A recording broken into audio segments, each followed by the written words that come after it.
Good morning, America. Today is Friday, April the 13th.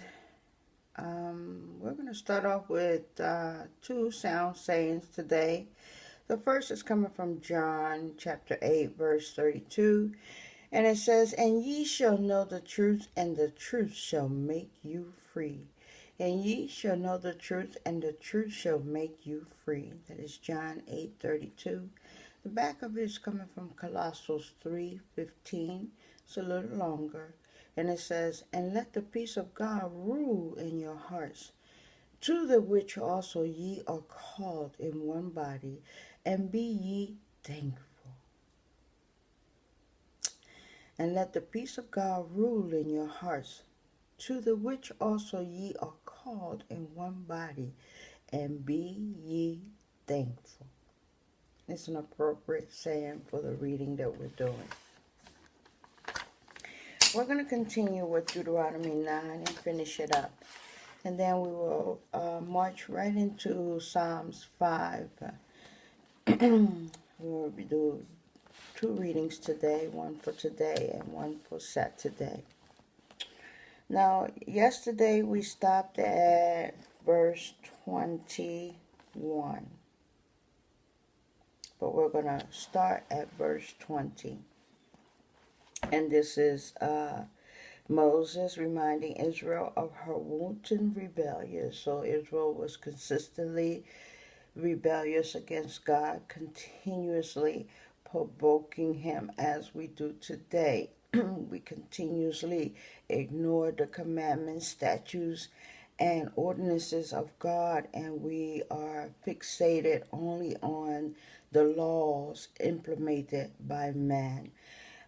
We fail to realize that the laws of God, the statutes of God, are greater than any of the laws of man. Okay? Let's start with 20, which is orange for your faith. And it says, "And the Lord was very angry and with Aaron to have destroyed him. And I prayed for Aaron also the same time." So he prayed for the people when he came down from the mountain. And he prayed for Aaron because Aaron was the one who was left in charge of the sheep. And the sheep just ran over Aaron and did as they wanted. And they did that which was an abomination unto God. 21 is brown for Satan. And it says, "And I took your sin, the calf which ye have made, and burnt it with fire, and stomped it, and ground it very small, even until it was as small as dust. And I cast the dust thereof into the brook that descended out of the mount." So let's read 20 and 21 from here. "And the Lord was angry enough with Aaron to destroy him, but at that time I prayed for Aaron too." 21, "Also I took that sinful thing of yours, the calf you had made, and burnt it in the fire. Then I crushed it and ground it to powder as fine as dust, and threw the dust into a stream that flows down the mountain." 22 is black for sin. "And at Tabaroth, and at Meshah, and at Kimbrahataba,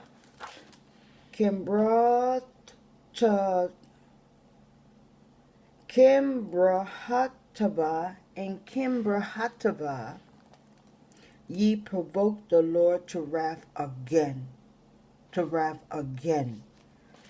Again. Okay, 23 is black also, and it has some uppercase lettering in it. "Likewise, when the Lord sent you from Kadesh Barnea, saying," here's some uppercase lettering, "Go up and possess the land which I have given you." That's the only words in this verse that are bold uppercase lettering. I'll read it again. "Likewise, when the Lord sent you from Kadesh Burum, saying," here comes the uppercase lettering, "Go up and possess the land which I have given you." Okay, that is the only uppercase lettering in that verse. And the remaining part of the verse says, "Yet then ye rebelled against the commandment of the Lord your God, and ye believed him not, nor hearkened to his voice." 24, still black. "Ye have been rebellious against the Lord from the day that I knew you." From the day that he met those people, they have been rebellious against the Lord. We're going to read it here. 22 to 24. "You also made the Lord angry at Taberah, at Misha, and at Kimbra Hatava." 23. "And when the Lord sent you out from Kitash Barnea, he said, Go up and take possession of the land I have given you. But you rebelled against the command of the Lord your God. You did not trust him or obey him." 24. "You have been rebellious against the Lord ever since I have known you." Okay, so from the very beginning of his leadership of these people, they began provoking God. And one thing about mimicking God, this is why when the disciples of the Lord asked the Lord, "How many times shall I forgive my brother?" "You should forgive him 7 times 70. Okay, 7 times 70 times. That's a lot of forgiveness in one lifetime. So each time someone does something to us, we ought to forgive them as God forgave those Israelites that were coming out of Egypt, because we cannot bow down our knees to God and ask him to forgive us of our transgression if we ourselves cannot forgive our brother or our sister or a stranger that has done us wrong. We must be willing to forgive them as many times as the Lord forgave this crop of people that he rescued out of Egypt. That's how often we must be willing to forgive the offenses of others towards us. Okay, let's continue with 25 down to 29, and it's all orange for your faith.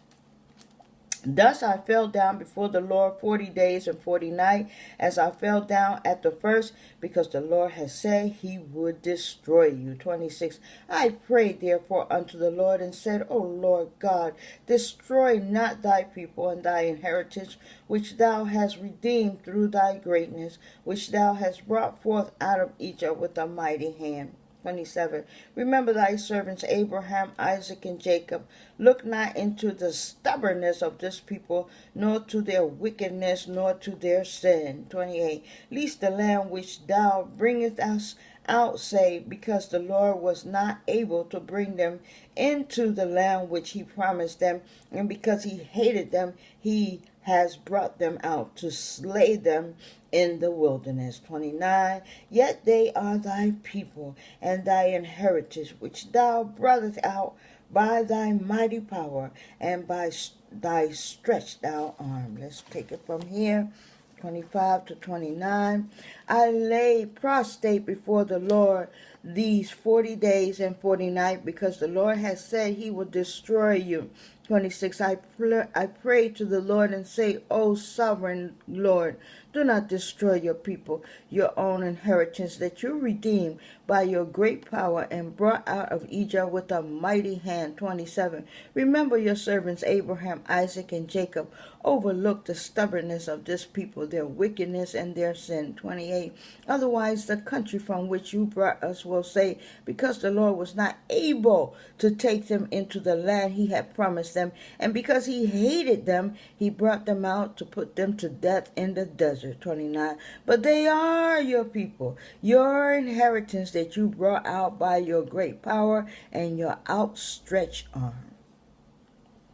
And these people that are on the land today that know the Lord, those are his people. But those that know him not are also his people, yet they recognize him not and choose. They take that free will and choose to ignore the Lord and choose to worship that which cannot breathe, that which cannot speak, that which cannot see, nor that which cannot smell anything. It cannot move. It cannot answer thee. That you worship instead of the holy God of Israel. And there is a serious price. In the same way that these generation in the biblical time pay for their sins, we as a nation in our times will also pay for the same sins that we commit, either individually or collectively as a nation. So, my sisters and brothers, it is worth it and to your benefit to get your house in order, because with the sins that are being committed today, they are much greater than the sins of Sodom and Gomorrah together. They are much greater. The rebelliousness and the stiff-neckedness of the people on earth today are worse than those that were brought out of Egypt by the thousands.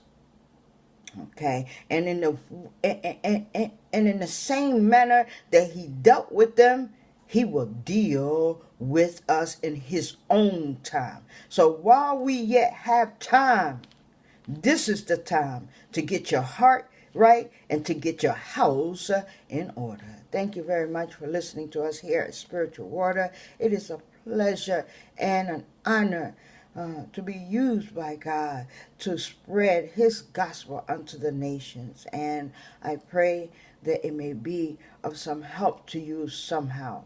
In the meantime, may the peace of God be upon thee. May the protection of God surround you.